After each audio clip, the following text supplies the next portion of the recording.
Hello my friends, we have the new update from the front lines. As you may see, new blue territories are being added to Pokrovsk-Dobropilya direction. Let's go back to yesterday, and it is today. Well, there are multiple of the changes, I would say. Judging on those blue territories, it means that Ukraine is on counterattack in many of the places. Well, at the same time, Russians still keep positions in Kucherev Yar, but it is lowered than before. So yeah, yesterday, today, you see, they are trying to move here in this piece of land, but they are already being encircled by Ukrainian forces. As well as this part, you can see there are also some of the changes before Russians tried to advance towards northeast, but nothing went well for them. So Ukraine also counterattacked, got more territories, and now the question goes for this region, because before Russians actually tried to advance again from this place. They tried to move to Nikanorovka. Actually, they occupied Nikanorovka that was liberated before. Now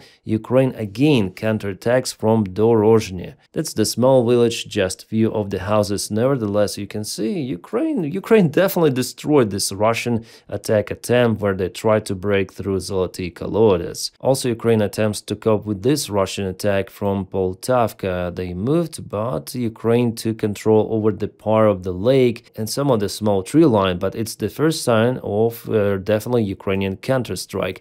Vladimirovka, well, I would put it to the gray zone for now, because a Russian presence at least 3 days ago, it was confirmed. For how long it was before Ukrainian drones kaputted all of the Russian armored vehicles, their motorcycles, well, I'm out of clue. Maybe Russians already vanished out there, been vanished by drones. And this map is presented by the Myco Center analytic. He confirms that Ukraine attacks from 1, 2, 3, 4, 5, 6 directions. Well, Russia also attacks, and he puts Vladimirovka into the gray zone. So here's, I would say, more detailed analysis, but it only happened because of the failed Russian attack, where they lost multiple of the vehicles. It's been a while since Russia used that much vehicles on the front lines. It's something extraordinary. The last week was really full about those events. So this convoy I told you, and this is the parts of the same convoy, and not only vehicles were lost, also Russian motorcyclists and infantry forces. And let's go back for a while to Vladimirovka, the place of the Russian attack. As we know, they tried to offense using this bridge. Well, it is gone completely, and this bridge on the left, it is partially damaged. So for Russia, there is no way to advance to Shakhova using just infantry fighting vehicles or tanks. So what was the reason to use them in this case? I'm still out of clue. For Russia, there are only two ways to get to Shakhova. One from this part, which they still control, but supplies were cut. Well, it's the gray area, so they're being partially cut, but Russians still without supplies cannot reach Shakhova from the western side. That's why probably they might use this bridgehead, which they created in Poltavka. But here Ukraine started the counterattack, and to reach Shakhova from this place, Russia will have to go through very difficult terrain. So Vladimirovka was indeed profitable, but the thing is that there are no bridges, so it's not profitable any longer. So in general, Ukraine has more of the tools to use in this direction, because Ukraine controls the outskirts of those bridgeheads. The pockets are being created, this big pocket, yeah, for the Russian side, as well as from the south, yeah, towards Razine, Novotoretsk. Ukraine tries actually to jam Russian forces little by little, not in a hurry, because this rush creates more losses. Just 10 days ago, Ukraine already tried to advance with some of the tanks and vehicles, but that offensive for Ukraine failed. Yeah, with less losses compared to the Russian side, but still there were some of the losses. And again, if we zoom into this place, you see how many of the icons are out there. It's not just a single vehicle, it's the group of the vehicles. So Russia lost them mostly in Vladimirovka and near this bridge. Also one more convoy. Maybe did I watch this one? Maybe I already reported, I'm not sure, because Russia sends lots and lots of the vehicles in this particular direction, not in any other place. But here they're sure that with the previous tactics of 2023, They're capable to reach some of the ground, but no, this operation is poorly planned. There was attempt to go here with the vehicles, attempt to go here from this place all around. Whoever is responsible for this piece of land, I mean Russian commander, is doing a very great job for Ukraine actually, because for our drone operators it's very easy to spot those vehicles and to kaput them on the way. Also guys, it's interesting, if you check out the southern area, Ukraine intensified the strikes on Russia using even some of the tactical attack airplanes. Wow, yeah, it's not that wonderful A-10. Sadly, Sukhoi 25 was used here.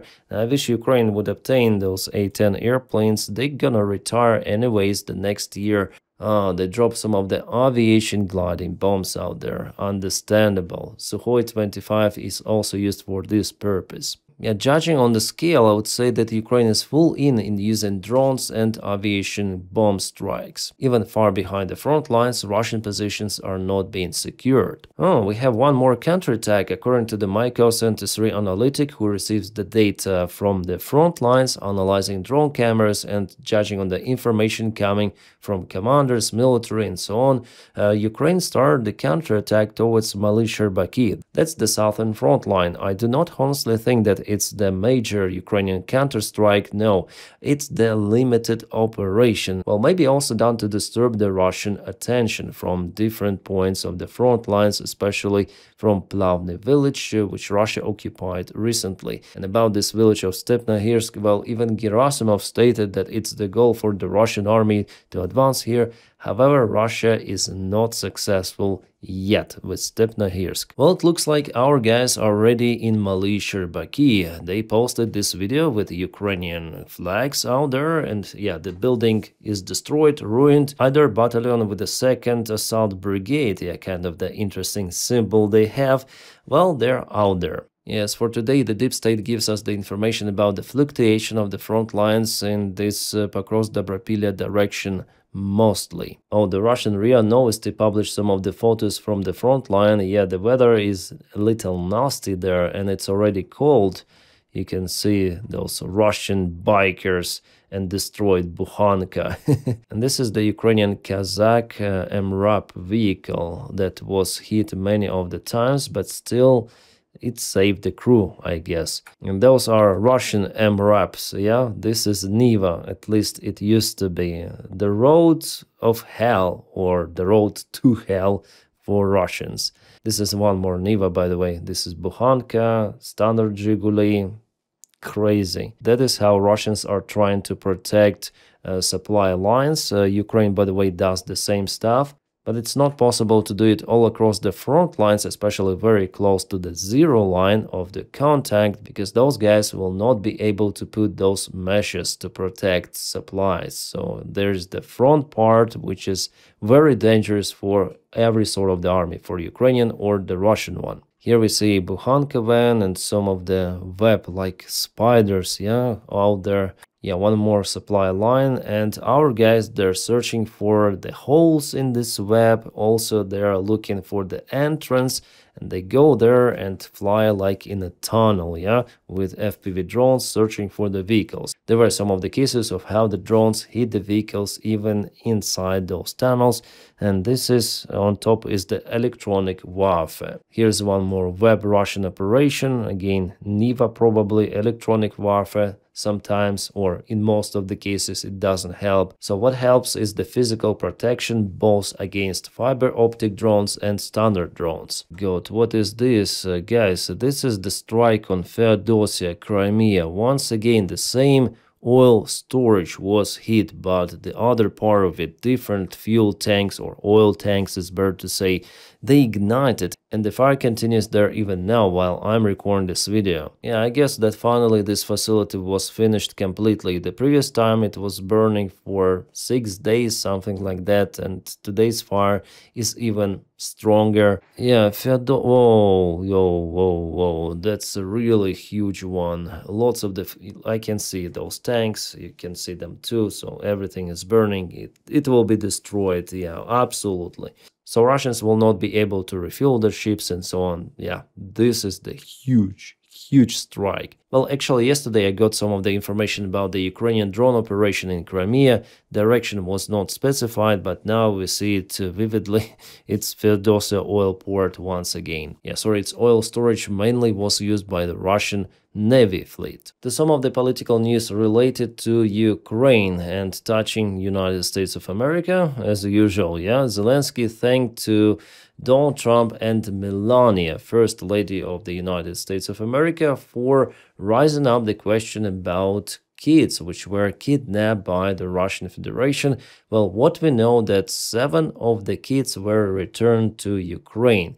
That's at least something. It already was Melania Trump to say about it directly out loud to Putin, but Putin should return all of the kids back to Ukraine. And what's about Tomahawks? Well, Zelensky stated that they were speaking about it with Donald Trump. By the way, Zelensky and Donald Trump, they're speaking already for the 2nd day consecutive, discussing the situation in Ukraine and the possible ways to support Ukraine. Tomahawk is one of those ways. And here the White House published some sort of the interview of Donald Trump on board of Air Force One. That's why the sound is not that good, but nevertheless, I ask you to listen to this message. It is 1 minute long. They need Patriots very badly. They'd like to have Tomahawks. That's a step up. They'd like to have Tomahawks. We talked about that. And so we'll see. Well, I don't know. I might have to speak to Russia, to be honest with you, about Tomahawks. Do they want to have Tomahawks going in their direction? I don't think so. I think I might speak to Russia about that, in all fairness. I told that to President Zelensky because Tomahawks are a new step of aggression. Right? You understand that very well. Are you saying that you will speak to Putin first about Tomahawks? I might talk to him. I might say, look, if this war's not going to get settled, I'm going to send them Tomahawks. I may say that. The Tomahawk is an incredible weapon, very offensive weapon. And honestly, Russia does not need that. They don't need that. Yeah, I might tell them that if the war is not settled, that we may very well do it. We may not, but we may do it. I think it's appropriate to bring up. Yeah, I want to see the war settled. Thank you. I guess you heard it. The Tomahawk missiles are under the big, huge question. Actually, I think that it's almost impossible with the current White House administration to receive Tomahawk missiles for Ukraine because Donald Trump, he didn't even implement sanctions on Russia, even tariffs. Yeah, he put 10% tariffs on Ukraine, but hesitated to put some of the tariffs on Russia, saying that Russia has already been sanctioned too much or a lot. And now what? He wants to speak with Putin about Tomahawk missiles delivered to Ukraine. Putin, I want to deliver Tomahawk missiles to Ukraine. Are you against it or do you support this move? You know, well, here's the ultimatum for you.